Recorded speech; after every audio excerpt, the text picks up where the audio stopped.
시아버지 때문에 친정아빠가 제대로 열받아서 시부차를 부셔버렸거든요. 어떻게 이런 일이 생길 수 있었냐고요?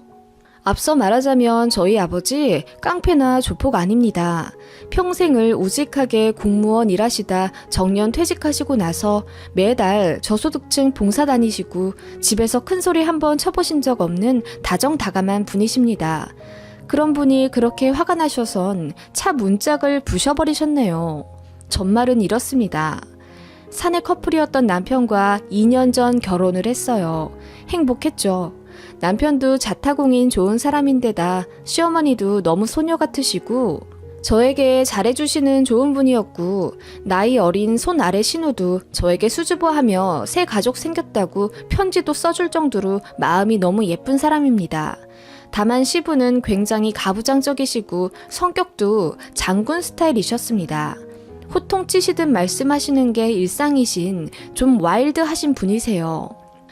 그렇다고 가정폭력을 행사하거나 그런 분은 아니긴 한데 좀 천상천하 유아 독존 스타일이시라고 해야 하나?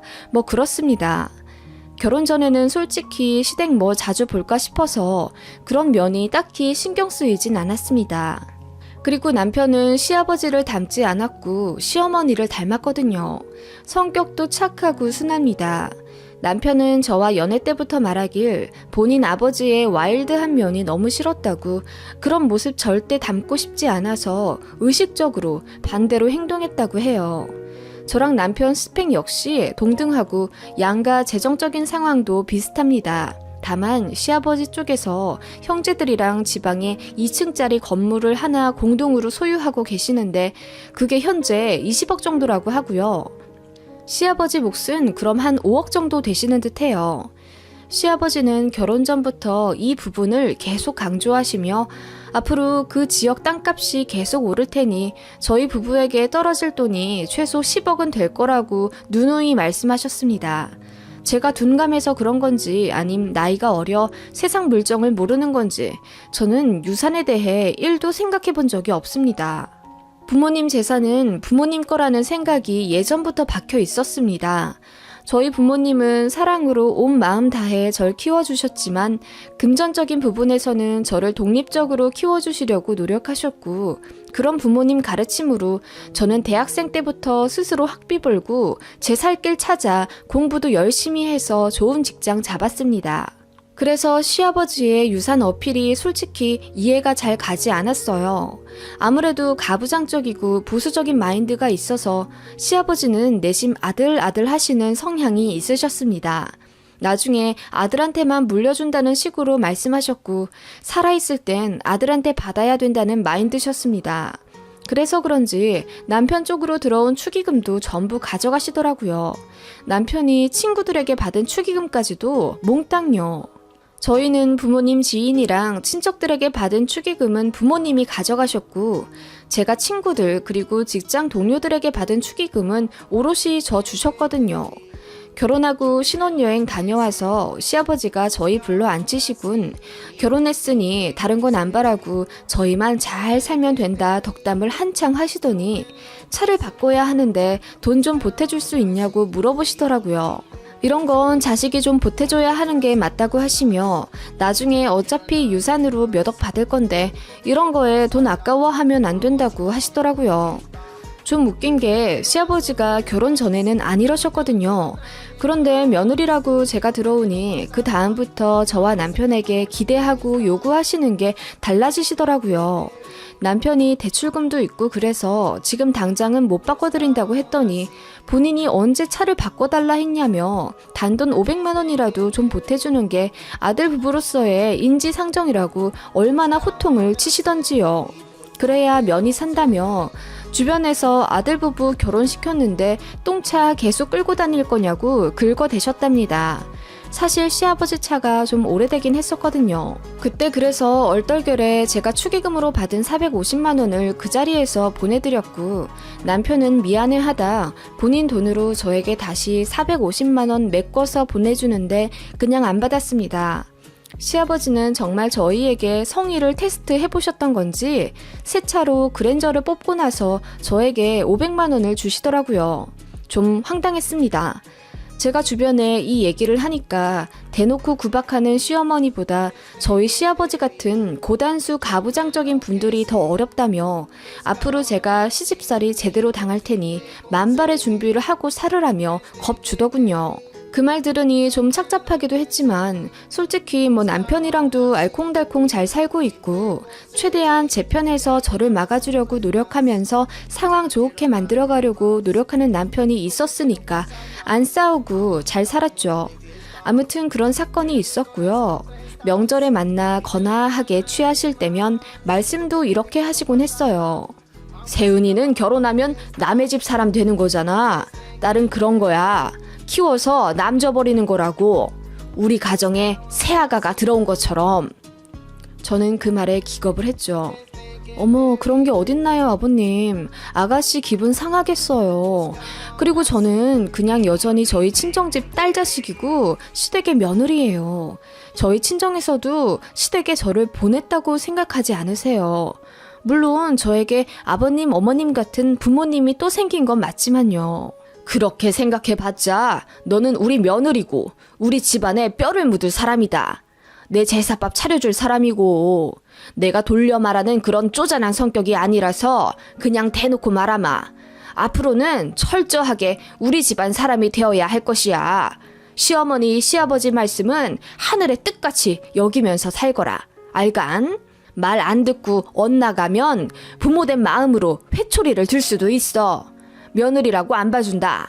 이게 다 새아가 너한테 도움이 되겠지. 그렇고 말고. 네? 회초리요?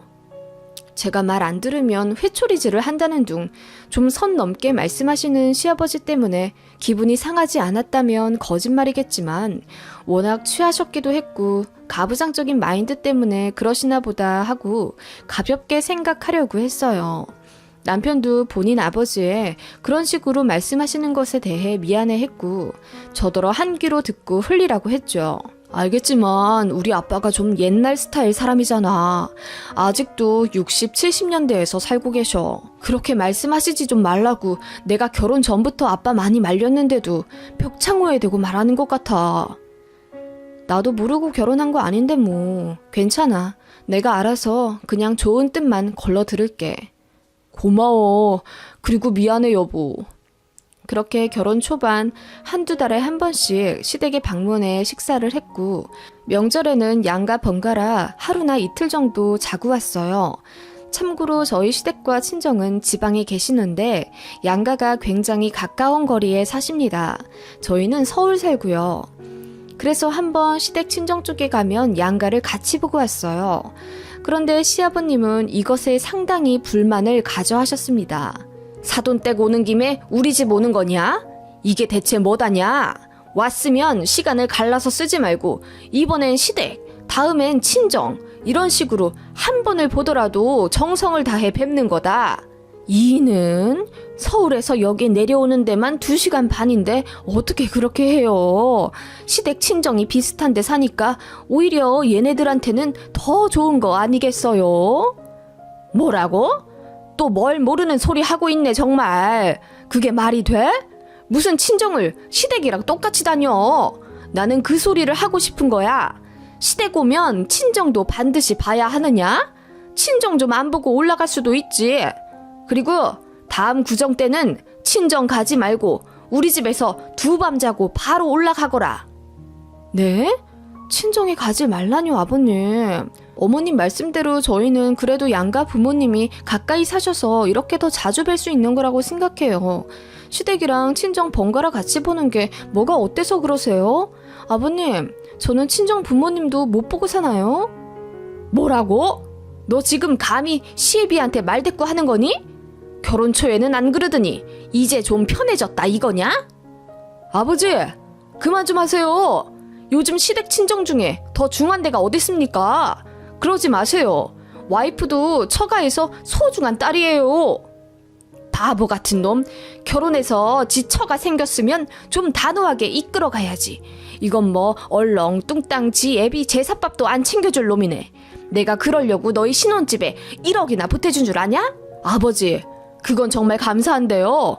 그렇다고 이렇게 말씀하시는 게 어딨어요.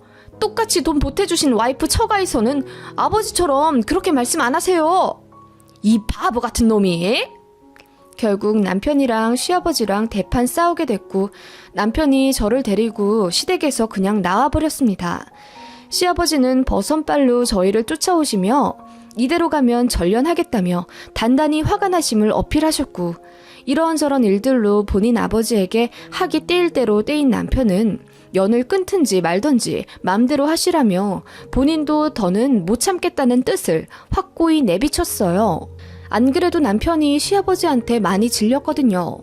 저희 친정 부모님이 말씀하시길 개혼이라 첫 아들네 부부한테 기대가 많아 그러실 테니 웬만하면 맞춰드리며 좋은 방향으로 조율해 나가는 것이 현명한 거라 하셔서 결혼 초반에는 잡음 생기지 않게 웬만하면 내내거렸고 너무 심하다 싶을 때만 잔소리 각오하고 옳은 소리 하고 그랬네요. 참고로 저희는 신혼집 구할 때 저희끼리 대출할 생각이었어요. 부모님 도움 안 받고요. 그런데 시아버지께서 먼저 자식들 보금자리에 부모가 돈 대주는 게 맞다면서 저희가 거절해도 한사코 주겠다시며 되려 신혼집에 양가 1억씩 지원해주는 거 어떻냐고 제안하셔놓곤 이제와 니들한테 준 1억이 어쩌고 저쩌고 하시니 남편도 기분이 아주 나빠진 겁니다. 게다가 그래야지 제가 시댁에 당당할 수 있다나 뭐라나 요즘같이 집값 폭등하는 시기에 남자 쪽에서만 돈을 내면 그건 불합리하다면서 어찌나 일장연설을 하셨는지. 사실 저희 부모님 안 그래도 1억 5천 정도 보태주시려고 제 앞으로 돈 모아주셨던 게 있었거든요. 그런데 또 시댁보다 더 많이 보태주는 건 안 된다네요. 똑같이 내라고. 아무튼 그렇게 똑같이 1억 보태주신 처가댁도 있는데 제 앞에서 본인도 부끄럽고 미안하니까 그런 복합적인 마음에 아버지랑 연을 끊는다고 해버린 거죠. 착잡하더라고요. 일단 그렇게 저희는 집으로 돌아왔고 시어머니만 발이 동동 굴러서 이제 어떻게 할 거냐고 속상해 하셨습니다. 안 그래도 결혼하고 나서 저희에게 더 독불장군처럼 구시는 게 시어머니도 불안불안하다 생각은 했는데 이게 1년 반 만에 터질 줄은 몰랐던 거죠. 저는 굳이 나설 필요가 없다고 생각했어요. 안 그래도 시아버지는 저를 며느리라고 되려 무시하시고 제 친정인 사돈댁도 은근히 비하하는 발언도 많이 하신 상태인데요. 솔직히 이 상황이 너무 피곤했어요. 남편도 절대 전화하지 말라고 하기도 했고 저도 이 상황을 어떻게 헤쳐나가야 할지 고민도 해야 했고요. 그래서 저도